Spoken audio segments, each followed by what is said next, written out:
శుక్లాంబరధరం విష్ణుం శశివర్ణం చతుర్భుజం ప్రసన్నవదనం ధ్యాయేత్ సర్వవిఘ్నోపశాంతయే. సర్వమంగళమాంగళ్యే శివే సర్వార్థ సాధకే శరణ్యే త్రయంబకే దేవి నారాయణి నమోస్తుతే. జ్యోతిషాభిమానులందరికీ నమస్కారం. 2025 మే నెల 18వ తారీఖు ఆదివారం రోజు పూర్వాభాద్ర నక్షత్రం 3వ పాదము ద్వారా మీనరాశి నుండి రాహువు సాయంత్రం 5 గంటల ప్రాంతంలో కుంభరాశిలోనికి ప్రవేశిస్తున్నాడు. అదే రోజు అదే సమయానికి కేతువు కూడా ఉత్తర నక్షత్రం 1వ పాదము ద్వారా కన్యా రాశి నుండి సింహరాశిలోనికి సాయంత్రం 5 గంటలకు ప్రవేశిస్తున్నాడు. అదే ఆదివారం రోజు. ఈ రకంగా మే 18 సాయంత్రం 5 గంటలకు రాహువు మీనరాశి నుంచి కుంభరాశిలోనికి, కేతువు కన్యా రాశి నుంచి సింహరాశిలోనికి ప్రవేశించడం వల్ల రాహుకేతువులిద్దరూ కూడా తమ యొక్క మార్పును ప్రారంభించడం వల్ల ఈ 12 రాశుల మీద వీటి ప్రభావం ఎలా ఉంటుంది? సహజంగానే మనము ఈ ఛాయాగ్రహాలైనటువంటి రాహుకేతువుల గురించి మనం మాట్లాడుకున్నప్పుడు ఇవి ఒక్కొక్క రాశిలో 18 నెలల పాటు అనగా 1.5 సంవత్సర కాలం తమ యొక్క ప్రయాణాన్ని కొనసాగిస్తాయి.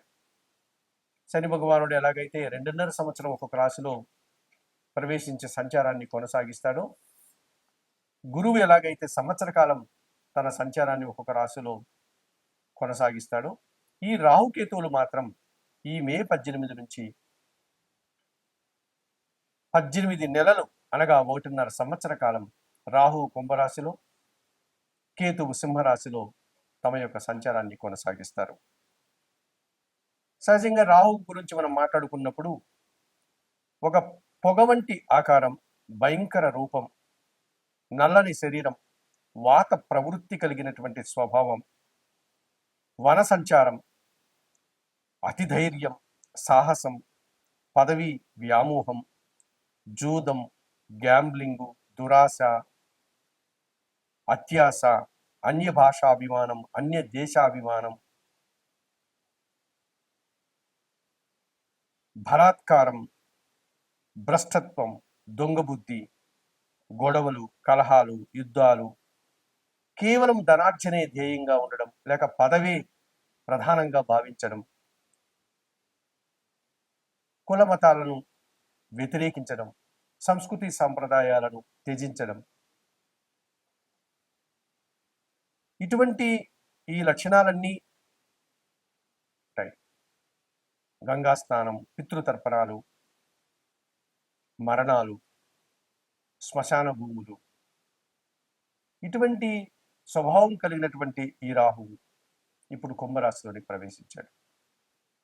ఇక కేతువు ఇంచుమించుగా రాహు లక్షణాలన్నీ కలిగి ఉండి వాటితో పాటు వైరాగ్యం, మంత్రజపం, అనుష్ఠానం, వేదాంతం, దైవజ్ఞానం, నిరాడంబరత, దీక్షలు, వ్రతాలు, పూజలు, తీర్థయాత్రలు, భిక్షాటన, తంత్ర విద్యలు, సన్యాసం, దేశాటన, తీర్థయాత్రలు, సంసారానికి దూరంగా ఉండడం, నపుంసక లక్షణాలు, సన్యాస లక్షణాలు, ఇవన్నీ కూడా కలిగి ఉంటాడు ఈ కేతు.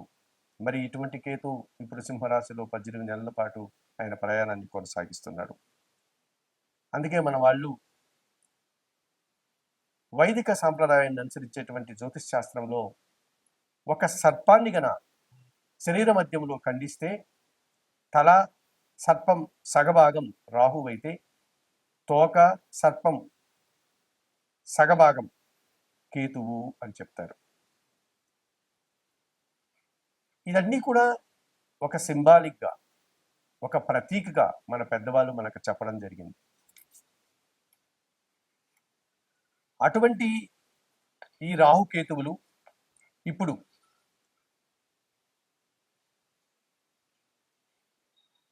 కుంభరాశిలో రాహువు, సింహరాశిలో కేతువు సంచారం కొనసాగుతోంది. మరి 12 రాశుల మీద వీటి ప్రభావం ఎలా ఉంటుంది? ఈ రాహుకేతుల యొక్క ప్రభావం 12 రాశుల మీద ఎలా ఉంటుంది? తులారాశి వారు 2025 మే 18 నుంచి రాహుకేతులు మారుతున్నారు. రాహు మే నెల 18వ తారీఖు ఆదివారం సాయంత్రం 5 గంటలకు కుంభరాశిలోనికి ప్రవేశించి 18 నెలల పాటు తన ప్రయాణాన్ని కొనసాగిస్తాడు. అలాగే కేతువు మే నెల 18 సాయంత్రం 5 గంటలకు కన్యారాశి నుంచి సింహరాశిలోనికి ప్రవేశించి 1.5 సంవత్సర కాలం పాటు సింహరాశిలో తన ప్రయాణాన్ని కొనసాగిస్తాడు.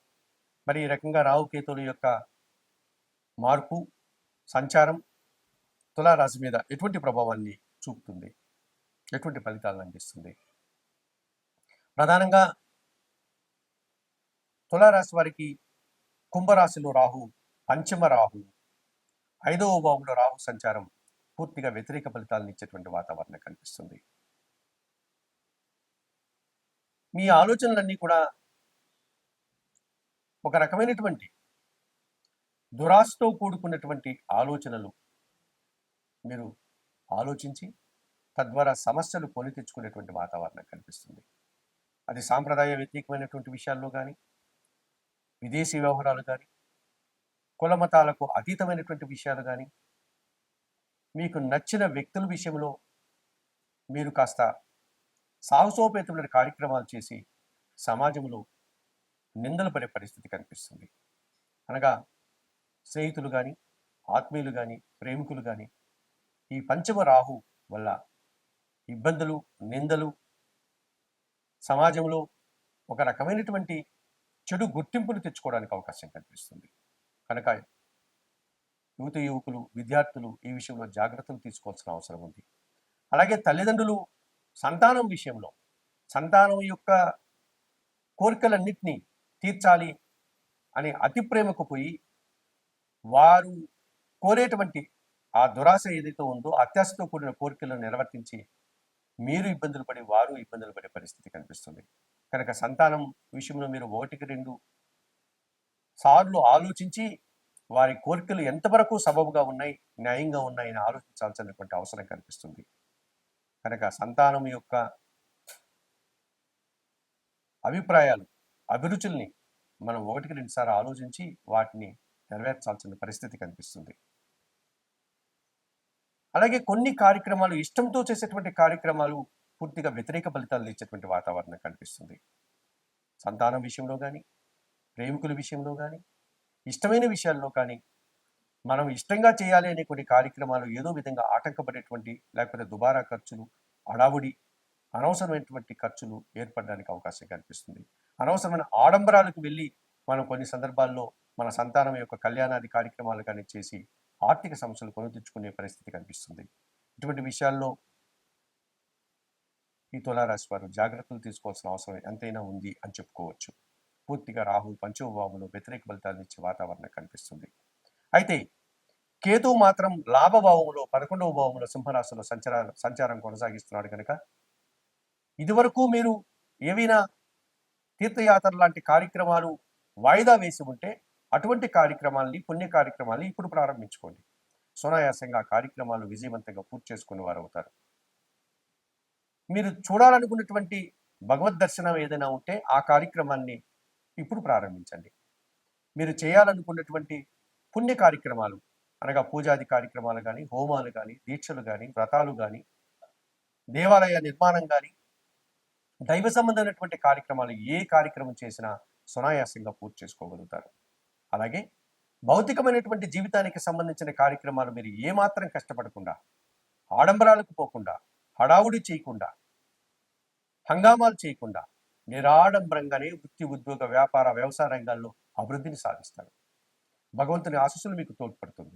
ఈ రకంగా కేతువు మీకు 11వ భావంలో 100కు 100% సుఫలితాలను అందించే వాతావరణం కనిపిస్తుంది. కనుక కేతువు పూర్తిగా 100% సుఫలితాలను అందిస్తున్నారు కనుక తులారాశి వారు ఆ రకమైనటువంటి సంతోషాన్ని, సుఫలితాలని అందిపుచ్చుకుంటూ ఈ పంచమ రాహు దోషం నుంచి బయటపడడానికి